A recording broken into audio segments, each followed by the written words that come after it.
Ford Pro Simple offers flexible financing solutions for all kinds of businesses, whether you're an electrician or run an organic farm. Because we know that your business demands financing that works when you need it, like when your landscaping company lands a new account. Wherever you see your business headed, Ford Pro Simple can help you pursue it with financing solutions today. Get started at fordpro.com/financing. Feel your max with Brooks Running and the all-new Ghost Max 2. They're the shoes you deserve, designed to streamline your stride and help protect your body. Treat yourself to feel-good landings on an ultra-high stack of super comfy nitrogen-infused cushion that takes the edge off every step, every day. The Brooks Ghost Max 2. You know, technically, they're a form of self-care.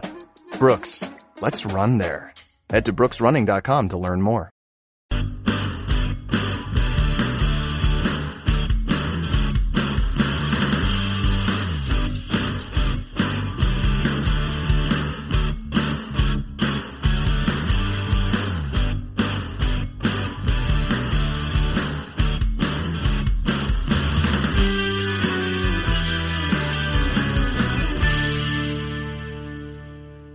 All right.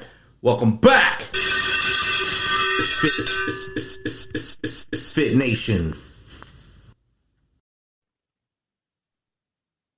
All right, so welcome to the Misfit Nation podcast. Ms. Stephanie Olson. She's a speaker, author, and the chief executive officer of the Set Me Free Project, a prevention education organization on human trafficking, social media safety, and healthy relationships. Welcome to the show, Stephanie. Thank you so much for having me. I appreciate it. I'm glad we're able to connect and get you on here to get your story out there. And your mission really is really a vital mission to the whole world, not just the United States. It's everywhere. This is a big problem across the world. And we'd like to get to know you a little better. So why don't you tell us a little bit about your story, how you got into this, how far back it started? Well, I was born. That's where it starts. No, I had worked in the area of domestic violence and addiction for women. I am personally a survivor of domestic and sexual violence, and I'm a recovering alcoholic. And so that's really where my heart was to focus with women's ministry and things like that. But I also spoke to youth in schools on healthy relationships. And after years of doing this for a while, one of my coworkers said, "Hey, we should help sex trafficked victims," having no idea what that meant. And really, that's how we began. I talked to a couple of educators in schools and realized, okay, wait a minute, this is not at all what I thought it looked like. I had this image of the movie Taken, getting kidnapped and shipped somewhere else. And what I realized was that it not only did it not look like that, but, I'm a mom of 3 kids. And at the time my kids were right in the thick of, preteen. And I thought, okay, wait, so my kids are actually the targets of traffickers and no one has told them, no one's told me. And so that's really how we began. And that's definitely right. The youth are who they go after most times. Yeah. Just 2015, I retired from the Army, and there was a person living across the street from us. Thank you. They were renting the house across the street from me here, and I kept seeing young girls go into the house. And then me and my wife would go running, say 4:00 in the morning, to get our miles in before it got blazing hot here. And there'd be girls coming back from cars. So we contacted the police and asked them to look into it. And then finally the State Bureau of Investigation came in and shut them down through multiple different ways. They got them there and then at their hotels where they were basically brokering them. Yeah. And there were girls from, this is in Tennessee, so there were girls from Texas, New Mexico, Arkansas, all along that pipeline up to here. Yeah, absolutely. Well, and it is so, it's so in our backyard. And that's the key. And a lot of times people really equate kidnapping with human trafficking. And so just to quickly define it, it's the buying and selling of a human being for the personal profit of another through force, fraud, or coercion, those 3 means. And we often think of that force piece. We think of kidnapping or, somebody's in chains. The reality is that force is not what traffickers typically use. The majority of trafficked individuals, both girls and boys, and men and women, know their trafficker before they're ever trafficked. And most of them don't even recognize that they're being trafficked. They don't self identify as a victim. And so we are seeing traffickers not kidnapping people, but building relationships on social media. That's the number one place that traffickers are luring the individuals they traffic. Especially nowadays, yeah, it's ease of motion now, and they put something they like on there and they connect. Next thing they know, it's Death Valley days basically for them doing whatever they want. Yeah, absolutely. Yeah. And so which service do you think is the one where they target the most, like Facebook, so TikTok, Twitter? I think they use all of them. What I would say is when we look at the statistics, it's social media as a whole and online gaming. So those two things. We see a lot of stuff happening with Snapchat, stuff with Instagram. So even TikTok, but even the social media platforms that feel safe, like Facebook and Instagram, those are used as well. So it is really all of them, and online gaming too. Yeah, I forgot about the Twitch streams and stuff like that. That's a pretty easy one to chat in there. Yeah. You bet. You like Call of Duty, I like Call of Duty, let's do this. And next thing you know, you're gone. Well, exactly. And what happens is, and I think this is the catch for parents to really recognize is, so for an example, there was a young girl, high school student. She would go to school every day. She was getting straight A's. She was going to her afternoon job after school. She was coming home, doing her homework, and she was being sold or pimped out by her boyfriend, quote unquote, every night, living at home, mom and dad none the wiser. And so when we see these kids, and it's really the grooming process, it's somebody coming in and targeting, building trust, filling a need, and then isolating, sexualizing as a product, and maintaining control. And the person who goes into that grooming process is never the same person that comes out. And so we see youth who are being trafficked, who are even still going through that grooming process, who are living at home. If they move, have movement, they're doing it. It could almost look like they're runaways or children missing from care, as we like to say. So it really, a lot of times they're living right under mom and dad's roof. Mom and dad are none the wiser. And we're seeing a huge increase of familial trafficking. So moms and dads are the traffickers, grandma and grandpas are the traffickers. That's just horrible. It is. It's an evil, twisted industry. Not that any of it's good, but that's even worse. No. When it's blood doing it, that's worse. Yeah, absolutely. And so when you look at individuals who are trafficked, the majority of time they trust their trafficker. They love their trafficker. This is somebody that's providing everything they need. And we talked to a survivor who said, or a quote from a survivor who said, if you want to help an individual who's being trafficked, you better be prepared to give them everything their trafficker's giving them and more. Wow. You gotta go above and beyond, to make them leave that grasp the web of deceit that they're already in. Yeah. And it's hard to get them to see that this is not somebody who loves you and trusts you. And so it definitely takes time. Less than 2% of trafficked individuals are recovered or rescued. Less than 2%. Wow. Yeah. It's a shocking number. And so that's why the Set Me Free project, we want to stop trafficking before it starts, because that recovery, restoration, the mental illness, all the things are just so overwhelming, and the trauma, the layers upon layers of trauma, it's a lifetime of recovery. When did you found the Set Me Free project? A little over 7 years ago. Okay. And so we started actually in one school. We have a curriculum from third grade through college age for youth. And then we talk to adults of every facet. And when we started, we thought, we'll speak to a couple schools. We grew to over 400 schools in about 5 years throughout the Midwest, and we are still growing. So schools see the need because they know that the kids are definitely, this is occurring in the schools as well. Yeah, definitely. And if you look on any social media right now, you'll see all these posts, child missing, my child's missing. And I don't remember, I mean, back with the milk cartons, with kids on milk cartons, it was a little different because it was like you get that milk carton, it's one kid. But now on Facebook, you'll see like 13 a day that are just missing, gone. Yeah. Yep. It's insane, I think. Yeah. Yeah. It's overwhelming. And a lot of times when you look at that, and sometimes those kiddos will come back. What we see a lot with trafficking is we'll see them, and again, people are like, oh, they're just runaways, which is just a horrible mindset. But what will happen is they'll meet somebody and then they'll go off with them. Then maybe they're gone for 3 weeks, then they come back. And then they're gone for a while and they come back. And that is often the cycle of what trafficking can look like. And the ups and downs of their life. Well, your parents aren't treating like I do, so you want to come back with me. Oh, yeah.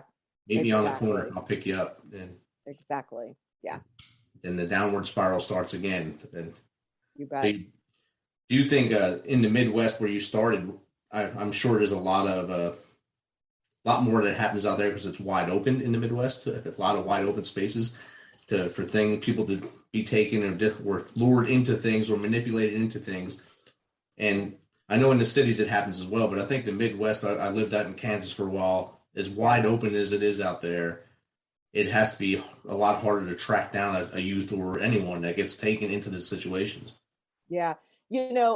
Also what I would say is, so I'm from Omaha, Nebraska. That's where I live. And Nebraska is a hot spot for trafficking. It's huge. And I think one of the reasons is, we're Nebraska nice. We're the good life. It cannot possibly happen here. And I think that's the mentality sometimes of the Midwest. We don't have to worry about it happening here when in fact, not only is it happening, it's happening more than some areas that you might think it's happening. And so traffickers count on us being, oh, we're great people, which, we are, but traffickers count on the fact that we are going to assume that it's not going to happen here. Or you're going to think it's just a nice person coming to town and they need help and they lure you in and then they got you. Yeah. That's right. Yeah. Wow. That's crazy. Have you seen a success rate with your education program?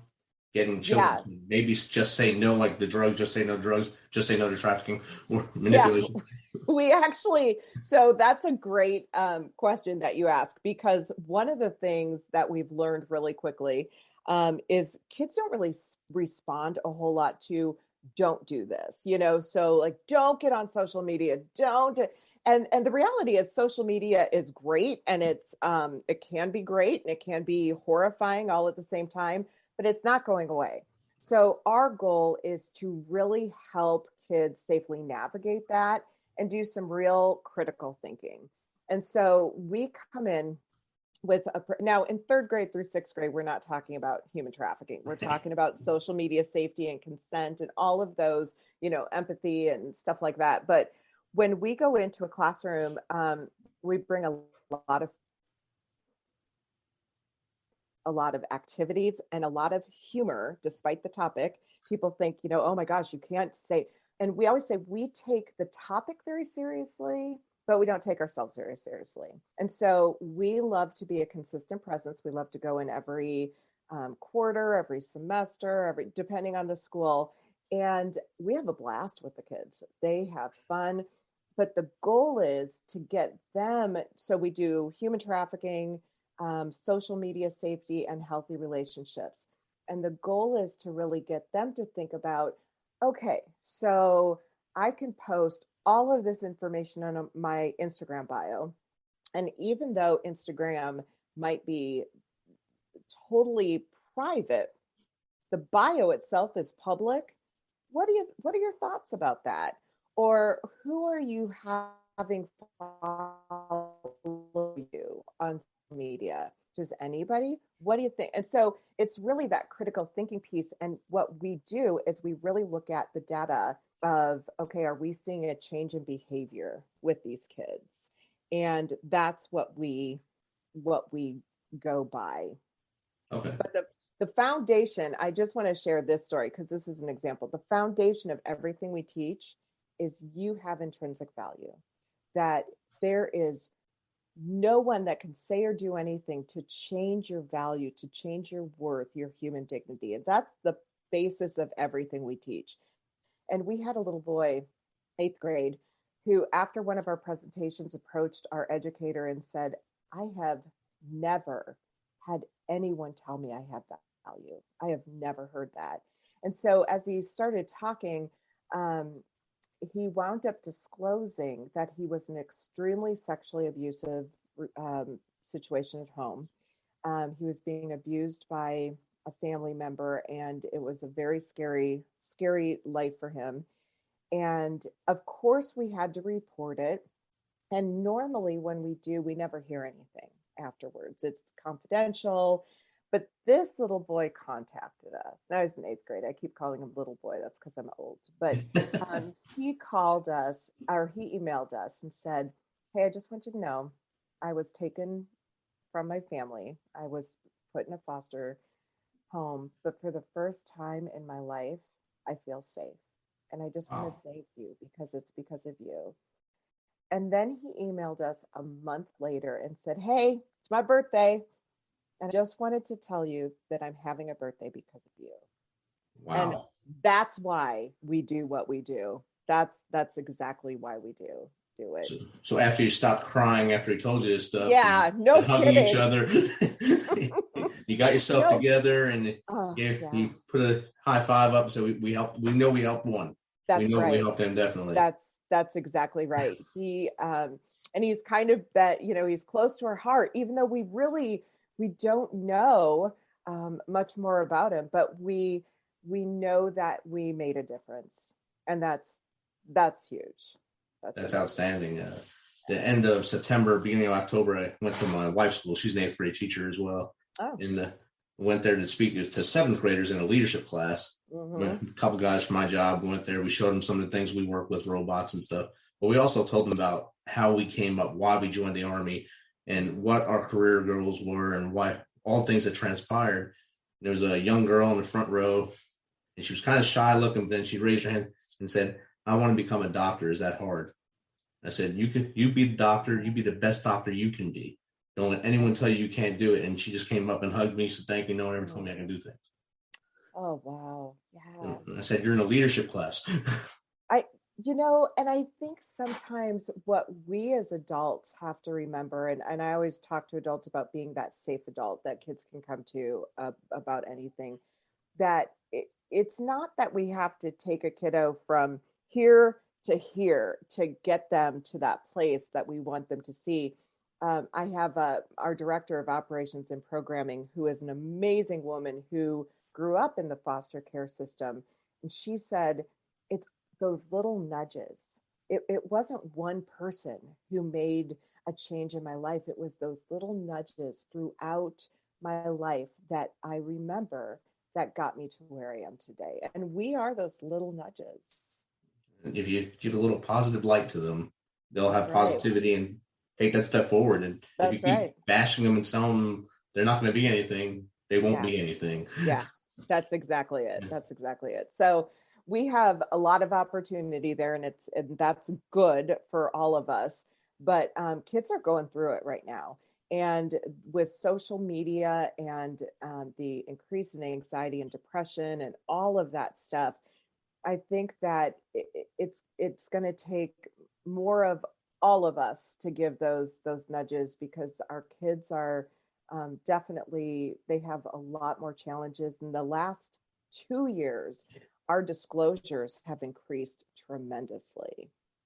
So I think I was going to say the last 2 years is probably even harder because they were not having any social interaction. Exactly. Their interaction was like me and you right now on a computer, and that's right. That's what they thought was real, and they lost that social growth that they were having in school. Yeah. So in 2 years, they basically learned how to live in the house and play on computers and do social media and trust everyone on the other side as the person they think it is. Exactly. And we saw trafficking increase because of that. I mean, our kids were on social media. We were on social media more, gaming, and trafficking absolutely increased. I mean, I started a podcast during the pandemic, so I mean, a lot of good things came out of that, right? Yeah, a lot at least of one good thing came out of the pandemic. That, and I started a doctorate. Everything starts out well during a pandemic. Awesome. I'm doing my best to keep busy and not have any free time. Yeah, right. Exactly. Same as you. You're doing great work with the Set Me Free project. I think that's an awesome thing. You said Midwest. Do you do like virtual conferences with other schools outside the Midwest? Here's what we do. We love being in person with schools, and we know we can't be everywhere. So what we do is we work with other agencies. So if there's someone listening who's like, I got to bring this to my school, then we have the means to help you do that. We offer our curriculum, and we teach other agencies how to do what we do, the way we do it, and support them through the year. We're working to build franchises across the country because it is so needed. But with adults, we do a lot of webinars and meetings online. And so we love to be virtual. We learned that parents were our least attended presentation of all of them. And so like having 20 at a parents meeting was a good number. And then webinars really began. And so our numbers for parents grew from 20 to 100. I mean, oh, wow. So parents are busy. We're busy people. And so it's okay to sit in your jams and watch a presentation and be able to ask questions anonymously and learn that way. So we are available for that as well. That's probably the big thing. It helps a lot. A lot of people don't want to ask questions in person. They don't want to, They think that it's the bad question or they're going to make the meeting go longer. So they might send you a message in the chat or something. Yeah. So that, you can answer that without being targeted as, you're the one that made us stay an extra 10 seconds. Yeah. Parents so well. Exactly. It's just like the soldiers I teach every day. They don't want to ask questions until they're walking out the door. That's the whole class. Yes, exactly. Yeah. Except for kids. Kids love to ask questions. Kids will tell it all in a classroom. But adults are different. A lot of the questions may have nothing to do with what you're getting from kids, what you're telling them with kids, but there's usually some good things in there. Some are funny, but some are really throw you off. You're like, what? Okay. Well, and I think with kids, what's so startling sometimes is they will ask questions or will talk about things that they don't even realize are not okay. I had a little girl who said, so I have a question. My mom, when she gets mad at me, she hits me in the face and she kind of beats me up. She was young and she had no idea that what she was saying was abuse. So I think sometimes they'll talk because that's their normal. Right. And that's how they feel. Yeah. That's what goes on in their life. That's what's supposed to happen in front of you too. So it's acceptable. Yeah. Whenever we give speeches to kids, it's usually the boys who ask the questions. Since when we tell them we went to war, their first question is, did you kill somebody? It's usually the boys. I went and talked to a class, and it was a young girl, basketball player. She asked it. She threw me off. I never had a girl ask the question. I said, I'm proud of you. I said, I'm proud of you. You're the first girl ever did this for me. Wow. Brave girl. Yes. But they watch so many movies now where they see the violence, they see the depiction of what we do in combat, and so they know it. They know what happens. They're not dumb kids, and they're pretty smart. Yeah. And you just got to deal with it the best way you can when they throw that minefield at you. That's right. So true. And so, I mean, you lived through. You said parent abandonment and eating disorders, alcoholism, domestic and sexual violence. Mm-hmm. And then you had 3 kids. That's another mental recourse there for you. Yeah, that one's brutal, actually. That's an uphill climb the whole time. That's right. But you battled a lot in your life and then to give back now to try to help others. Was that your motivation so that it doesn't happen to them, or your life lessons is able to help them? Yeah, I think that for me, it was a little bit of both. I I really don't want, especially the value piece. When I wrote this curriculum for the kids, I did not know that I had intrinsic value or worth. And part of what I went through in life was because I didn't recognize that I had worth. And so that's why that became the foundation, because everybody needs to get that piece. All of those other things are symptoms of not recognizing that intrinsic value. And so, yeah, I mean, I think that ultimately I was led here because I can, I'm able to help some other people. I'm not sure I would have chosen this if but it's been very fulfilling, and I'm glad that I answered the call, so to speak. That's what I say. You might not have chosen, but it was chosen for you for a reason, and you were the right person for the job. Yeah. It's been amazing to see what has happened through it. So, yeah. And when you have you can tell you have passion for it, that's great. And especially, I mean, you can deal with the third grader and the 12th grader. It's two different dynamics, and you have to pivot your curriculum, I know, to both of them. And absolutely. And they're great in their own ways. And as your wife, I mean, I love those 8th graders. There's something about 8th graders that's very special. And I know other people would say other, but I mean, it's just that they all need the same thing. All those kids from 3rd grade through seniors through college age. And I always tell our educators who go in the schools, you have 30 seconds. You have 30 seconds to capture their attention, and you have 30 seconds for them to recognize whether you're authentic or not. If they don't see that, you're done. And so be yourself, have fun, but care about them. And I think that is the ultimate thing. I think if you get up there and you smile and talk to them, they'll actually look at you instead of if you're up there just being that evil look on your face, the scowl, looking at them, they just go, okay, that's great. Look, all right. Good. Yeah. I don't want nothing to do with this. And we have a conversation. I think there's nothing worse than somebody standing up in, front of a PowerPoint, just this. It's about them, and they guide the conversation and they direct it, because if it's not about them, why are you there? So so student led, that's the best way to do it. Get them involved, and then you just kind of steer it the right way. If they start going way off course, get that paddle going back in. All right, come back to the left a little bit. Good. That's right.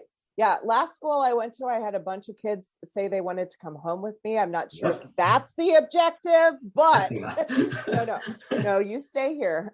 Definitely don't want that.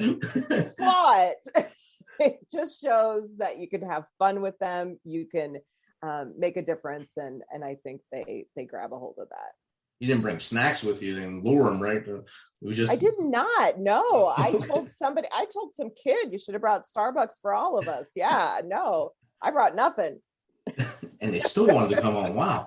All right. A little creepy, but yeah. No, Strange. They were older. They were like seniors. So I'm not sure that makes it better or not, but not at all. We had fun. We had good time. They bought into the curriculum, and they bought into you as a person. So that's what it's all about. Yeah, that's exactly it. And I have some educators who are a lot younger and kind of closer to their age, and they relate to them in a totally different way. I like to be, I'm like your aunt, your fun aunt that has gum all the time. That's who I am. So, but regardless of who goes into that classroom, it's somebody who's going to bring fun, and somebody who's going to really make it about them. Outstanding. And how did the schools get in contact with you to get this going, or is it an ongoing thing where you have it rescheduled throughout the year? Well, we like to have schools rescheduled throughout the year. That is ideal. I sent out one mass email when we started 7 years ago. We have never pursued a school since. Never. Wow. We have schools coming to us. We, for the first time ever, have schools on wait lists. And so it's definitely something schools see the need for.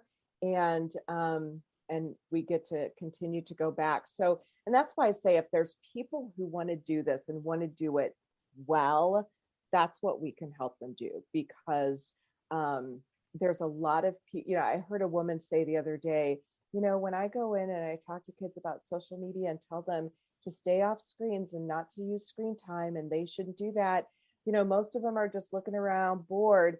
But I know there's always one student who hears me. And I thought, I'd be bored at that too. You shouldn't be telling kids to stay off social media and that not to do this. I mean, you really want to get them thinking through what is safe, what is not safe. How can I be safer? I'm not going to get off social media. So if you're telling me to not be on it, I'm tuning you out right now. And so what is it that we can do to really engage them to not only think about it, but we really do want to see a change of behavior. We don't tell them that, but that's our goal. We want them to navigate social media differently. We want them to know the myths and the facts about human trafficking, and we want them to be in healthy and safe relationships. Definitely. And that goes back to what you said earlier. You can't tell a juvenile not to do something. Right. They're just going to do it. Don't jump off that bridge. They're going to jump off the bridge. Yep, exactly. Don't go on social media. Don't try to find the dark web. They're going to try to find the dark web. Oh my gosh. People ask me that all the time. Do you talk about the dark web? And I'm like, I do not, because the minute I say, and the dark web, that's exactly what they're going to do. They're going to go find it. So she said dark web. We have to go find it. Exactly. Yeah, we keep it on the regular web. just a good web. Right. Yeah. All right. So Stephanie, if outside, like one of the listeners wants to get with you, maybe to start a little group from you to learn from you so they can start in their area, how do they get in contact with you? So you can reach us on our website at setmefreeproject.net. You can reach me directly at Stephanie, STEPHANIE at setmefreeproject.net. But we're also on all of the socials. We're on Facebook and Instagram and all the things at Set Me Free Project. So do not hesitate to reach out. We love to answer questions. We love to partner with other organizations and schools and whomever. So yeah, we've got a lot of great youth following us on Instagram. So we kind of separate our social media a little bit. We've got Instagram and TikTok for the youngers, and then Facebook for all the old people like me. So LinkedIn for the business minds. That's right. Yes, that too. Exactly. For professional seekers. Yes. That's perfect right there. Right. You probably hitting the right algorithm, I guess, doing that way as well. Yes, that's right. Yeah. As long as you're not dancing on TikTok doing, I'm sure it's fine. Can't make any promises. Okay. Awesome.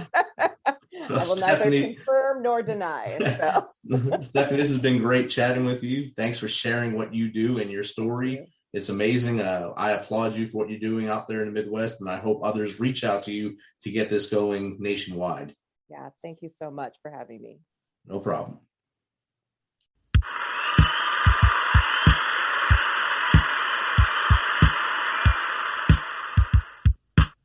You know how we do this. Thanks for taking some of your time to spend with us on Fit Nation. Be sure to hit that subscribe button and share the link as much as possible. If you want to, please become a supporter to help us carry this thing on. We appreciate you. If you know someone that brings that energy, has a great story, is an up-and-comer in the industry of music, in the arts, have them reach out to us on themisfitnation.com. We will get back to them within one day and get them on here so they can share their story with the world. As always, till next time, be humble, stay hungry, and keep hustling, because we are Fit Nation.